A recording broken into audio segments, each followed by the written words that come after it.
आलिम ए दीन और हाजिर जवाब शागिर्द, हंसी भी हिकमत भी।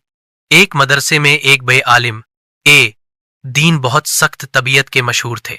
तलबा उनसे डरते भी थे और उनकी बहुत इज्जत भी करते थे। उनका तरीका यह था कि सबक पाते हुए अचानक सवाल कर देते। आलिम साहब घूरते हुए, बताओ पानी से वुजू क्यों जाए है? शिष्य कांपते हुए, हुजूर, क्योंकि अल्लाह ने फरमाया है।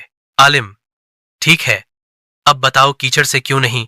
शिष्य, हुजूर, वो पाक नहीं। आलिम गुस्से से, तुम लोग कुछ नहीं जानते। सब बच्चे सहमे हुए बैठे, लेकिन उनमें एक शिष्य बहुत हाजिर जवाब और जरा शरारती था। उसका नाम नईम था। एक दिन आलम साहब ने ऐलान किया, आज मैं तुम सबको ऐसा सवाल करूंगा कि तुम सब लाजवाब हो जाओगे। सब घबरा गए। नईम भी मुस्कुरा रहा था। आलम साहब ने पूछा, बताओ वह क्या चीज है जो हर चीज को साफ कर दे मगर खुद गंदी हो जाए? सब खामोश। आलम साहब ने घुरूर से कहा, थौत देखा, नहीं बता सकते। जवाब है पानी। थैनईम ने हाथ खड़ा किया।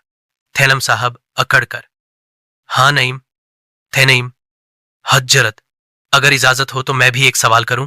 थैलम साहब, पूछो। थैनईम, वह क्या चीज है जो हर बात का जवाब दे मगर कभी मुस्कुराकर नहीं बोलता? क्या मतलब? क्या मतलब? थैनईम, हजरत, आप था। सब छात्र हंस पड़े। आलम साहब का गुस्सा काफूर हो गया। वह खुद भी मुस्कुरा दिए। थ्योप फिर कहने लगे, थौत वाह नईम, आज तुमने मुझे हंसना सिखा दिया। ज्ञान के साथ मजाक भी हो तो दिलों को जिंदगी मिलती है।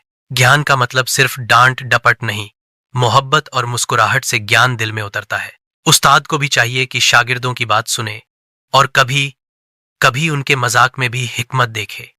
तालिब इल्म का फर्ज है कि उस्ताद का अदब करे मगर इल्म में सवाल और जवाब का दरवाजा खुला रखे। थोड़ जिंदगी में हौसला सीखो ताकि दिल जिंदा रहे। थोर्स